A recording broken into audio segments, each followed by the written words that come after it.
Hello, my dear students! Again, this is Teacher Crispina and welcome to another episode of your Empowerment Technologies lessons, which is entitled ICT Safety, Security, and Netiquette. We are now on the second competency of your subject, which is to apply online safety, security, ethics, and etiquette standards and practice in the use of ICT as it would relate to their specific professional tracks. At the end of the lesson, you as the student will be able to apply computer ethics, explore your digital life, and learn that it is important to act responsibly when carrying out relationships over digital media. Now, dear students, let's explore the ICT safety, online safety. Online safety. So what is all about online safety? It says, the more information you put or use online, the higher the risk placed on your online safety. So, there is a risk, and these risks are risks such as the identity theft, phishing, and malware infections. So what are all of these? Is this all about connected to the online safety? Yes, my dear students. It is your responsibility to secure your information online as well as maintain good etiquette when these are used as your platform. So my dear students, we need to evaluate each of one of us ourselves to take on and learn to the online safety. As we go through and as we evaluate ourselves on how to apply this online safety, this ethics, this etiquette, as well as the netiquette of the online safety, we also need to learn this ICT security. And under this category of ICT security, this is the verification of online source materials. My dear students, this is too relevant for you, for everybody, to able to learn because first, you are using the website or the Google as help of your studies. Am I right, my dear students? Yes, and that is why this subject is teaching you the ICT security under the verification of online source materials. Now, these are the criteria for evaluation. First is currency. So what is currency all about? It says, is the information up to date? So, up to date. Currency, it does not mean that it is the currency that we are talking is all about the currency of money, my dear student. In ICT, the currency is the information up to date. Now, I will give you an example. For example, you are browsing your website or you are browsing the Google. You see a scene that is too broad for you to think. It is really true? Is it the truth? Or you're asking yourself that, is it the fact? So, that is the currency. Is the information up to date? It doesn't mean that you have seen a show or you just view a video that you were going to take it seriously. You need to make it and check the evaluation of the currency, my dear student. And when I say it is a currency, my dear student, it is not about the currency of the money. No. In ICT, I am talking to the currency of information up to date. Next, the second one is security. So what does security means, my dear students? It says here that Security. Does the site ask too much information? Guess what? I will give you example here. Ask. It says ask too much information. Sometimes when you are browsing your website, or let me say you are browsing a site or a Google, and it says there, please enter your name. Please enter your last name. And so many questions. And it is the security. It doesn't mean that in a website or in an online site, you need to put information, especially those significant basic information of yourself, my dear student. Does the site ask too much information? It says here. This site wants your basic identity. As we view the last episodes of our lesson, the identity theft.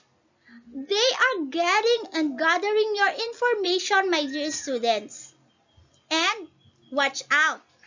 The criteria for evaluation is talking also about the security. Next, the third one is scope. So what does this scope means? Scope, it says here that is the information in depth. So, information in depth. So, what does it talk about? Scope is where does this view or this scenes being informed to you? Depth. What does depth means here? Depth is something that is digger you into the hidden top of your security. The scope of your information in depth. It means that it is getting you more and more. It says the site that you are visiting is that it's just giving you information. It's just the site just want to get your data. But in the true effects of this site, they are scoping in the information of your depth. Next, my dear student, we have the authority. So what does this authority means? It says here, and it has a question. Does the information come from to the expert? Okay, let me ask you, my dear student, does the information come from the expert? When you are evaluating a site or a website that you are visiting, my dear student, you need to know the authority side effects. This authority means here that you as yourself has the authority to provide information, or it's depend on yourself that you give the authority on that site to link your information to another site or to another application or to another website that they will use your information. My dear student, this criteria for evaluation that you are learning for today is significant on your daily life because this is giving you information on how to act online. We are learning here the topic, the ICT online safety. So this online safety, my dear student, is not only for today. You are learning this, you are gathering this information, you are hinging this information, you are hearing this knowledge of the online ICT for you to apply not only for today, but lifetime acquiring of knowledge to the online safety. So my dear students, again, the criteria for evaluation are here: currency, security, scope, and authority. Now we are done on the ICT security. And now we are ready to face and learn all about the ICT netiquette. And under this ICT netiquette, we will going to browse and explore all about the computer ethics. Okay, but before that, we need to learn about computer ethics. What is computer ethics, my dear students? On your own point of view, think about it. What is all about computer ethics? Okay, as we can see here, computer ethics, a new branch of ethics that is concerned with the standards of conduct in the use of computers. So computer ethics is all about the ethics that concerned with the standards of conduct in the use of computers. So it is applying the conduct as we are browsing and as we are exploring, we are going to learn more about computer ethics. I know that you tackle this one of things in your junior high school life, the computer ethics. Am I right, my dear students? There are topics that you already encounter this computer ethics. Yes, you really know what are these computer ethics. But sometimes, my dear students, when you are in front of your computer or when you are using the online safety, these computer ethics are too relevant for you to apply. It is not only to learn or to hear those knowledge, but the most important is on how you apply. These computer ethics, as we are browsing here, a new branch of ethics that is concerned with the standards of conduct in the use of computers. Next, computer ethics is also deals with how computing professionals should make decisions in regarding professional and social conduct. So, it deals how computing professionals should be applied. It says here, the decisions regarding professional. It means the application, the professionalism application on the online safety ethics. It deals with how computing professionals should make decisions regarding professional and social conduct. So when it says social conduct, it is the conduct of behavior with the evaluation criteria that you have learned a while ago. To this computer ethics, they are interrelated on how you were going to deal these ethics to be on the online safety.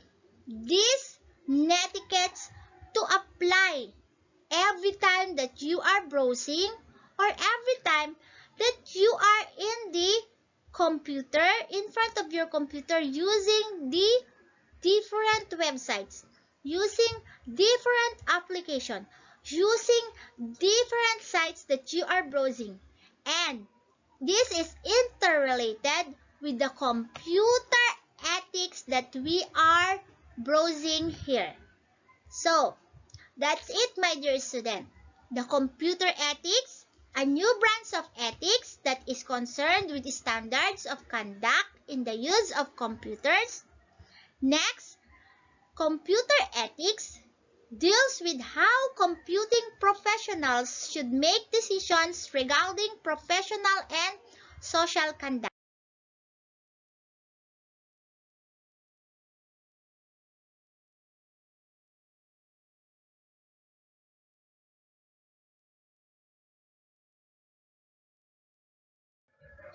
Okay, before we were going to explore to this computer ethics, my dear students, I want to share to you where this computer ethics came from.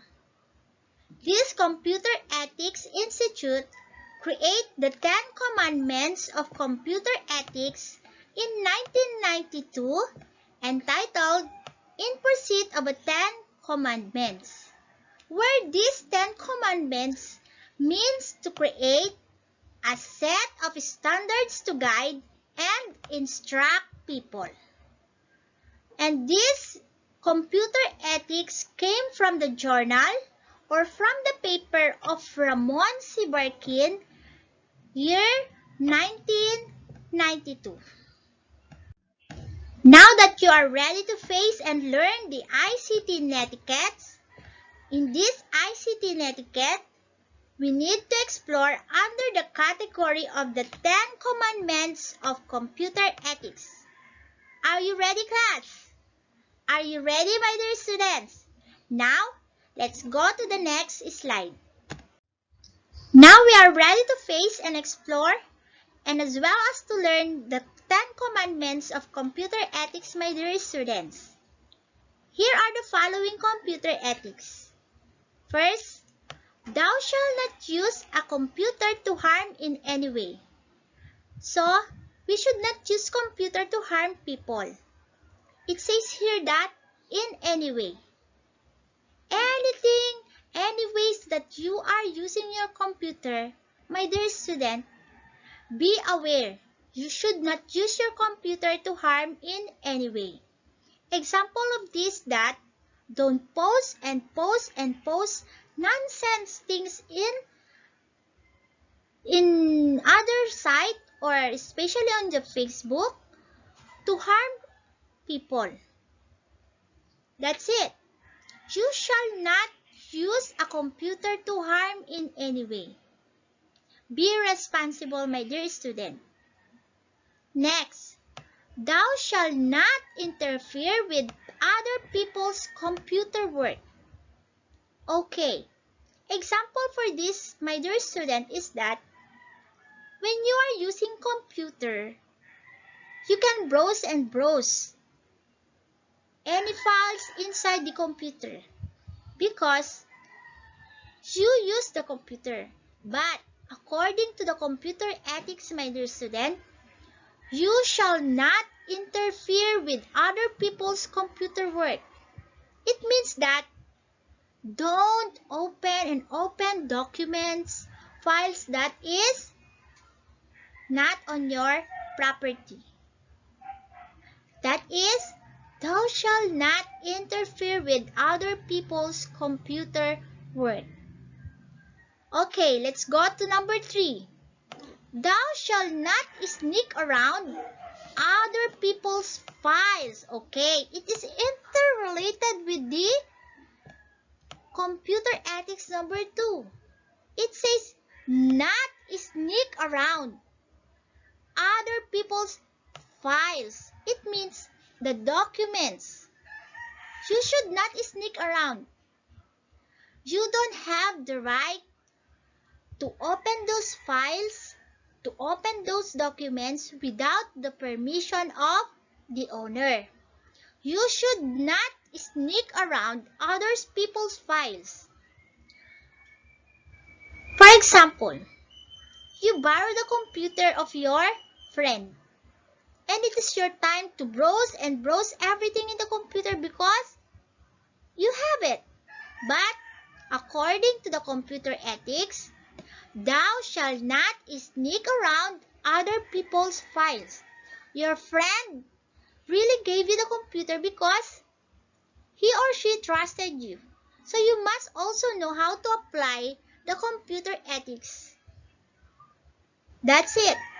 Thou shalt not sneak around other people's files. You don't have the rights to open any documents, files without the permission of the owner. Now, let's go to number 4. Thou shalt not use a computer to steal. Okay. Thou shalt not use a computer to steal. By how, my dear student? For example, there are so many phishing. We already tackled the risk of phishing, isn't it? on the other episodes of your Empowerment Technologies lesson. So, phishing. This phishing is gathering information of other people where you are knowing their identity. Thou shalt not use a computer to steal, my dear student. It means that you can copy and copy anything because it is possible through online. But because of the computer ethics rather, thou shalt not use a computer to steal. Do not use the computer, do not use the online world to steal any information or any properties of other people. That's the meaning of the number 4, computer ethics. Next, number 5. Thou shalt not use a computer to bear false witness. Okay, false witness. Bear. It means, my dear student, sometimes you are reading posts by other people, isn't it? Especially on Facebook. You're doing my day, you're posting your day, and you're posting into your Instagram and also to your Twitter.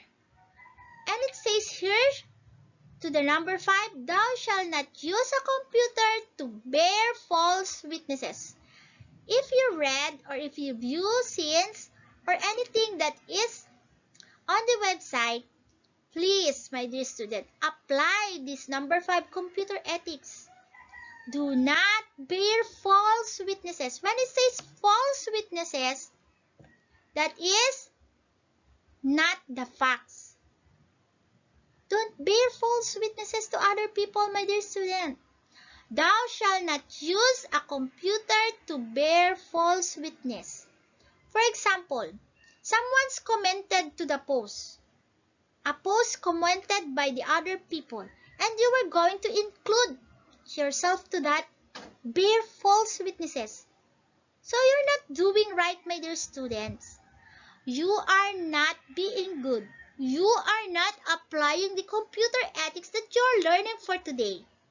Do you really understand what I am talking to? My dear student, thou shalt not use a computer to bear false witnesses. This is one most important that we need always to apply. Okay, let's go to the number 6. Thou shalt not copy or use proprietary software for which you have not paid. Okay, not paid. Let's think of this. Thou shalt not copy or use proprietary software for which you have not paid. It means that if you need a software or if you need an application, you need to have it with the genuine copyright of the application or the software that you need, my dear student.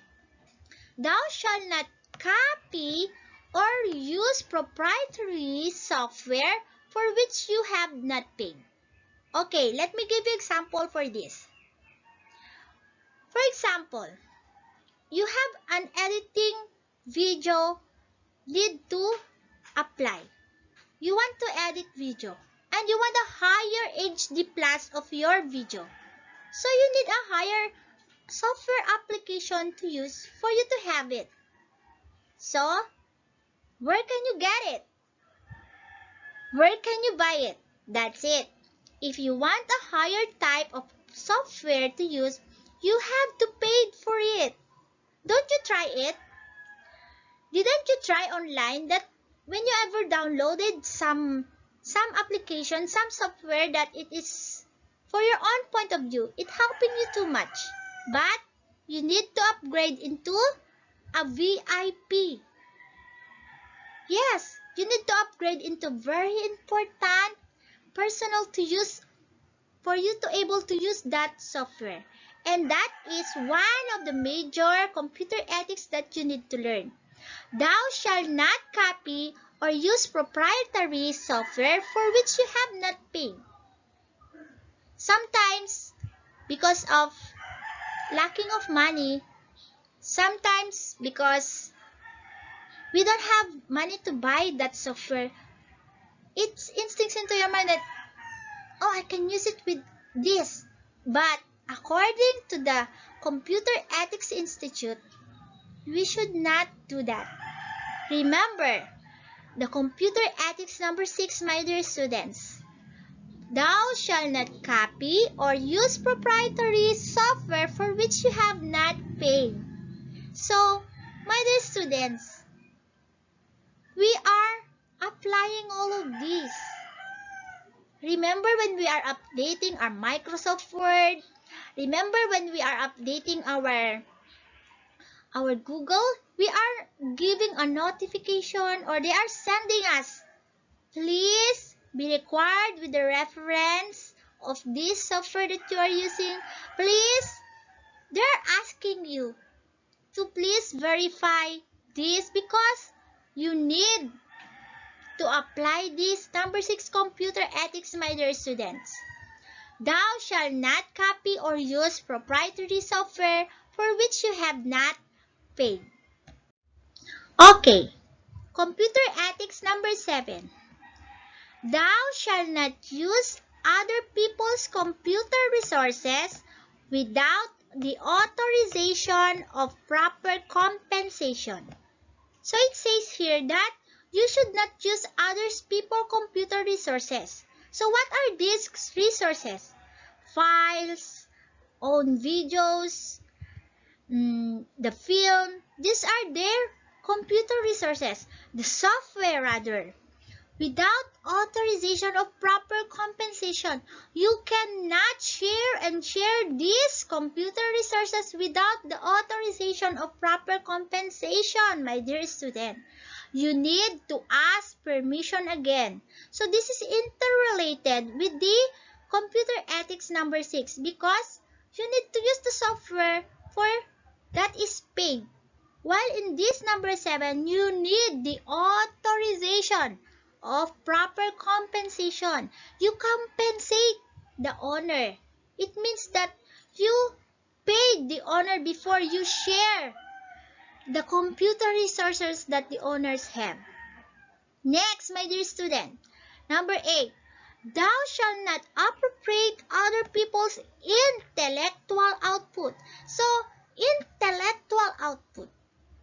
We are going to talk about this intellectual output. So what are intellectual output? For example, your files, your thesis, that is your intellectual output. Your own compose of the journal, that is your intellectual output. Give me another types of intellectual output, my dear students. Those are intellectual output that you shall not appropriate because it has the owners. You shall not appropriate others people's intellectual output. You cannot recopy. You cannot produce copy. You cannot publish copy that is not on your right. That is the intellectual output. Their own compose, their own rights, their own journal of intellectual output. So, thou shalt not appropriate others people's intellectual output in number 8 of computer ethics remind us how to act to the files about intellectual output when it comes to online safety, ethics, netiquettes. Okay. In number 9, thou shalt think about the social consequences of the program you are writing or the system you are designing. Okay. It reminds me when I was studying in my course Information Technology that we as ICT graduate, we should be interfere with these social consequences. We need to know the social consequences of the program or the system we are designing.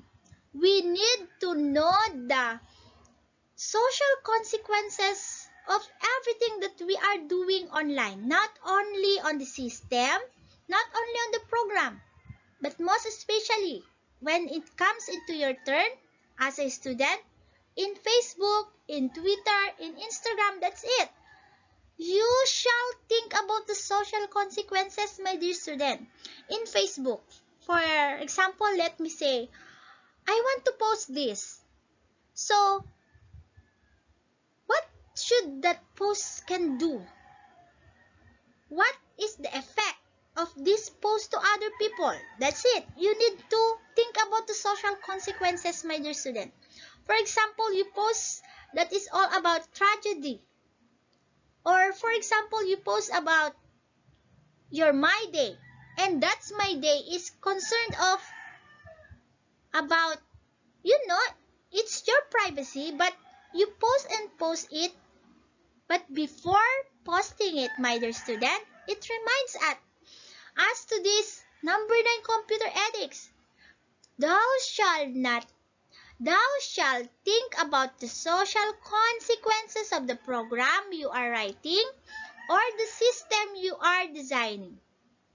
Program. When it says program, it is about the coding that you are doing.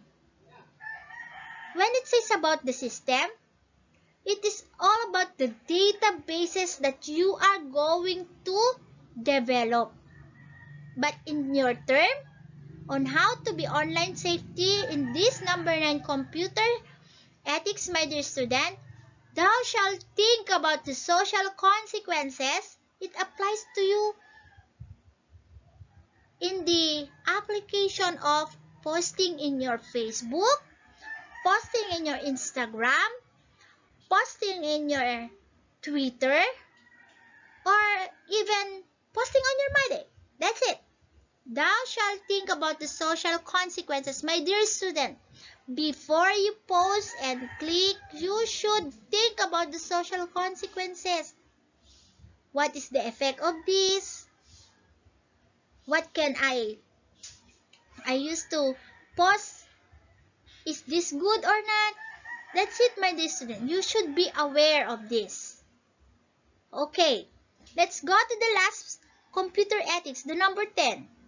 Thou shalt always use a computer in ways that ensure consideration and respect for your fellow humans. Okay, shall always use computer in ways that ensure consideration and respect for your fellow humans. This is also interrelated with this number 9 computer ethics, my dear student. You should use computer in ways that ensure consideration. So what are these ensure considerations? What are these respect for your fellow humans needs? You need to think those posting, you need to think to ensure the consideration. For example, if you view that is not really good into your eye, please don't share it anymore. That is ensure consideration. And how about in this respect for your fellow humans? You should not create, or you should not post, or you should not also sharing any views or any videos or anything that will destroy the respect of fellow humans. When we say fellow humans, general, either you as a student, the teachers, general, it's include everyone. That's it. Thou shalt always use a computer in ways that ensure consideration and respect for your fellow humans.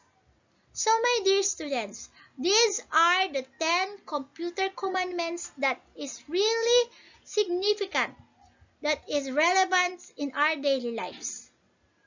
For you to hear, for you to learn of this, you need to apply it, my dear student.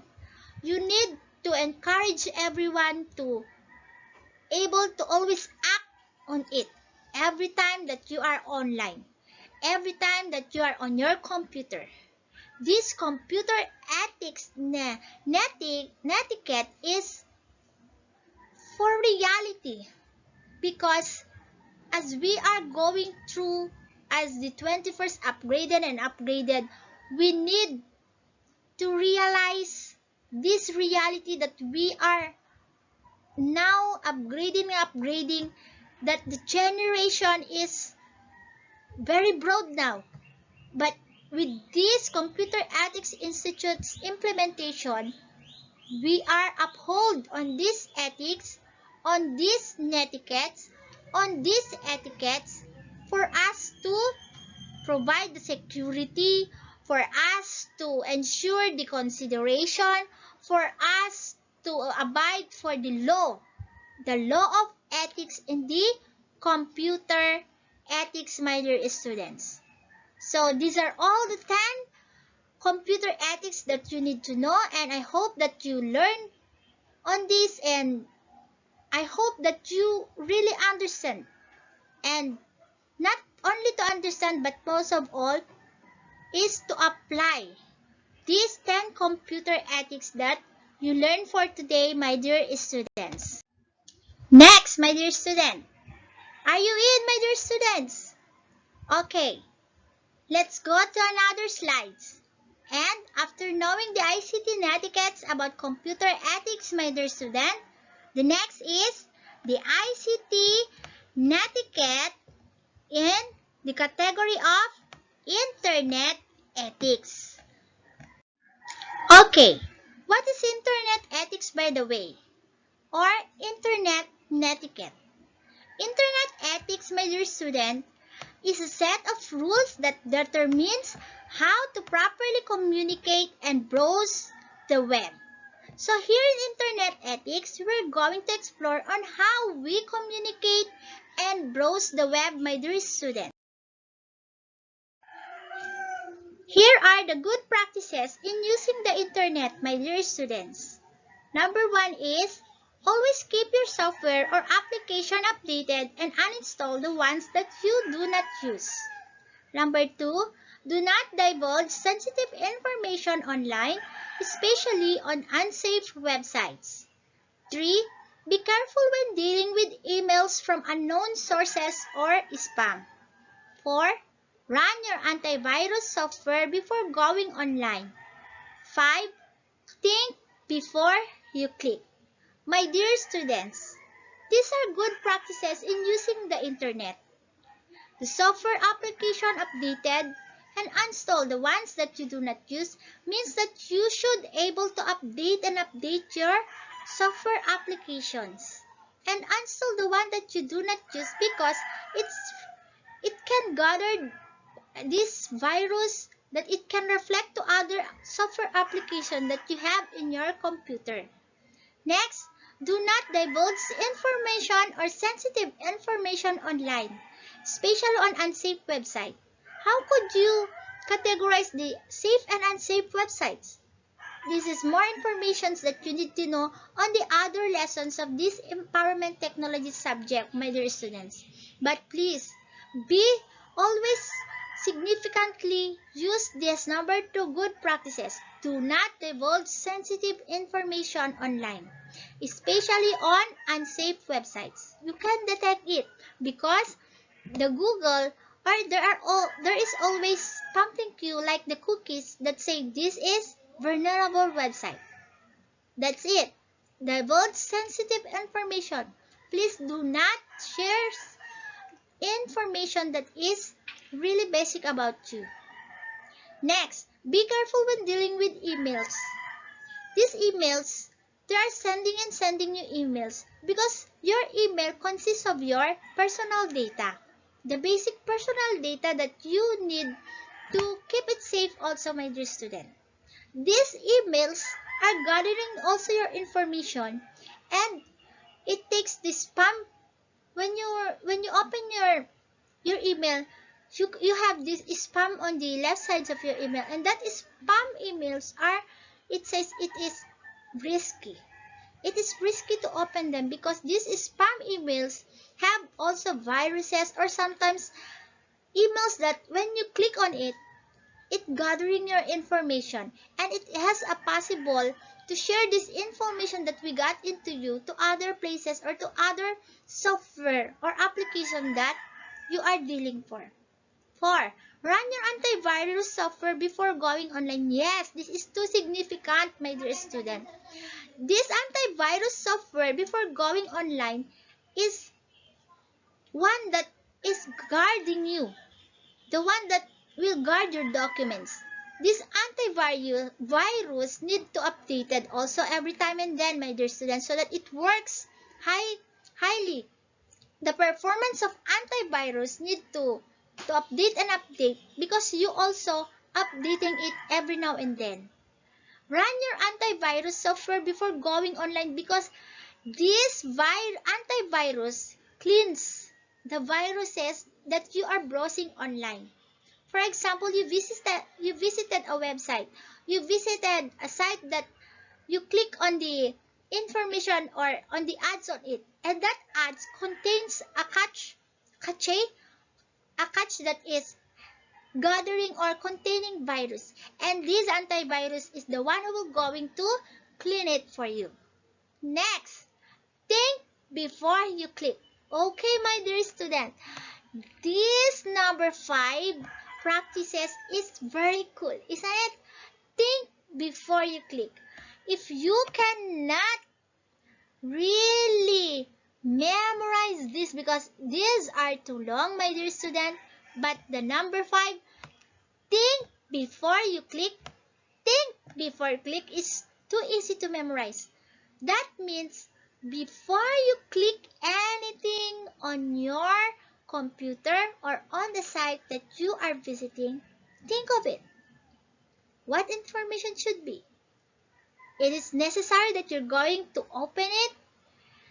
It is significant information that you want that you click on it. That's it, my dear student. Think before you click. Think before you click anything. For example, you are browsing on a site and it pops, and that pops link in here at the left side of your computer. That is what we call the cookies.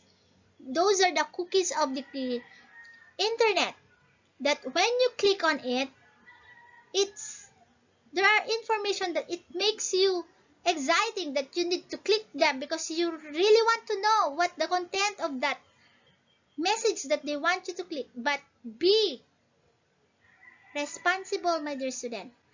The practices in using the internet, the good practices in using the internet, and this is think before you click. Always be responsible on clicking something online. Always be reasonable why you should click it. Always be respect of the what we call, do I need to click this? Those are questions that it will be first comes into your mind when you are online, my dear students. And these 5 computer practices, internet practices is really helping you how to be keep safe online. My dear students, good practices in using the internet is not only for today. As I told you a while ago, it's a lifetime practice that you need to apply. Because in your generation, it's really in need to uphold you. The law of the internet ethics, my dear students. So these are the good practices. Always keep your software application updated. Install the other that is being used. Do not divulge sensitive information.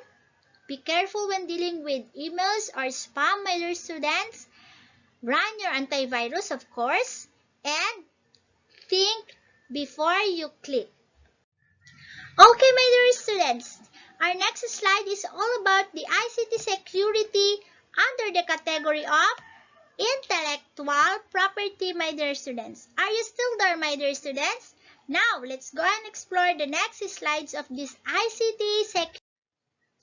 Okay, the ICT security about the intellectual property is the biggest issue surrounding ICT concerns the violation of intellectual property rights, which is the act of stealing other people's works and ideas, whether knowingly or unknowingly.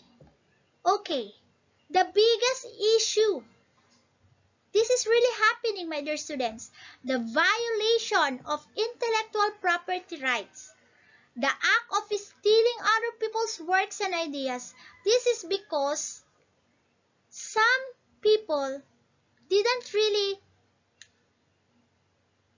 act as professional. Even they know it or did not know it.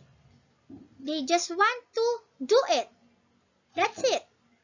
But according to that act, it is the biggest issue in the ICT concerns, the violation of intellectual property rights. Next, the intellectual property laws, or IPL, my dear students, protect the rights of people to maintain legal ownership of their works and ideas. But IPR is not given right. They have to be applied for and granted to the applicant by the proper authorities. So, it says here, the security in the intellectual property has the intellectual property laws also. And these laws is protecting the rights of people to maintain the legal ownership of their works and ideas. It is done when you are publishing your journals. This intellectual property laws is being applied here, my dear students. The IPR is not given right. So if you want to have the ownership to your journal or to your own creation, you need to apply for it, my dear student. It is not automatically granted to you, but you need to apply. You need to apply. You need an application for that, for you to be granted to the application of proper authorities, my dear students. Always remember that. Next, granting ownership of an idea to a person is not an easy thing to do. Yes, it is not an easy thing to do because there are so many documents that you need to produce for you to have that authority on your own creation, on your own rights. You have to prepare many documents, files that it is granting you the authority that you will be the owner of that creation or that design. Next, artworks, novels, short stories, poems, music, and movies are the only some of the copyright things that are available on the internet. Yes, these are all available. Artworks, novels, short stories, poems, music, as well as movies. We are watching, isn't it? We are watching movies. These are some copyright things that are available on the internet. But, as you can see, if you need to have that movies, you need to log in into your account. And that account sees the information of yours. Artworks. If you are copying artworks, and if you are downloading a novels or a short stories, you need to sign in or you need to provide your information as well as the music, isn't it? Sometimes if you are downloading free music, you also need to have to provide your email. So that's it. The intellectual property rights, the IPR, my dear student. It is the biggest issues in ICT concerns because there are some people who are not applying the intellectual property laws. So this reminds us on how to be professionalism in terms of the ICT security under the category of the intellectual property. Okay, my dear students, knowledge is exploded. Learning is too significant, isn't it, my dear student? Now, Upon knowing the knowledge on the ICT safety about the intellectual property, let's go to the next. The ICT safety in the category of avoiding plagiarism. Okay, isn't this exciting, my dear student? Avoiding plagiarism. Let's go. Okay, my dear students. So what is plagiarism? We already tackled this in the previous episodes of our lesson. And I know that you really know what is plagiarism. Okay, in this term, we were going to study or we're going to explore the 6 ways to avoid the plagiarism in research papers, my dear students. I want to share with you this because you were going to have your research. Okay? So, note these 6 ways to avoid plagiarism in research papers, my dear students. First, the first one is paraphrase. Okay. You are searching and searching Google, okay? If you need something to know, you search Google. And sometimes you are not aware of it, that you are instilling the intellectual property of other if you did not paraphrase what you copy on the internet. Next, cite. Okay. This means that if you copy something in the internet, you provide the site. You provide the references. You provide where did you get that data. Do you really understand it, my dear student? The site. Cite where does that data came from.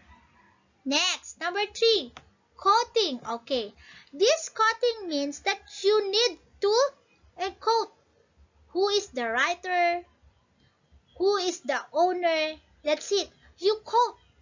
You quote where that data and who is that, who comes, where that data comes from, and who is that writer. Okay, citing quotes. So how are you going to citing quotes? You will going to learn that in your research, in your practical research, my dear students. But these 6 ways of plagiarism, of avoiding the plagiarism ladder, will open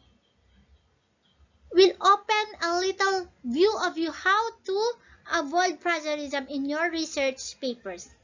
Next, cite your own material. Okay, if you paraphrase the things that you copied online or in the internet, you will have these references. Cite your own material means that this material that you produce comes from your own intellectual. So you must cite that it is yours so that when somebody need it, they know that it comes from you. They are referring to your quotes. They have the notes that it comes from you. That is the reason why you are citing your own material, because it is your intellectual property, and because it is really important that you share something that comes from you and you must cite it as your own. Next, referencing. Okay, this referencing is that when you have data and you got data that comes online, you need to specify this reference. When you were going to graduate, when you were going to develop your research paper, it is necessary, it is significant for you to provide this reference, this referencing. 6 ways to avoid plagiarism in research paper.